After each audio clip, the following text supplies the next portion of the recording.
ऐका रे माझ्या बाळांनो, ही शिकवण मनात ठेवा आणि आयुष्यभर पाळा. यातूनच खरा आनंद आणि शांती मिळते. 1. श्रद्धा आणि नामस्मरण.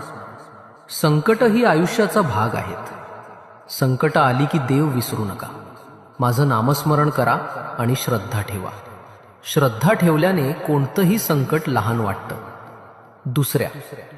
समाधान हाच खरा खजिना. धनदौलत क्षणात येते जात असते, पण ज्याच्या मनात समाधान आहे तोच खरा श्रीमंत आहे. समाधान हीच खरी संपत्ती आहे. 3. भक्ती मनातली असते. फक्त मंदिरात जाणं म्हणजे भक्ती नाही. भक्ती म्हणजे प्रत्येक क्षणी देवाची आठवण ठेवणं. हीच भक्ती मन शुद्ध करते आणि जीवन सुंदर करते. 4. राग मनाला जाळतो. राग दुसऱ्याला नाही, तुलाच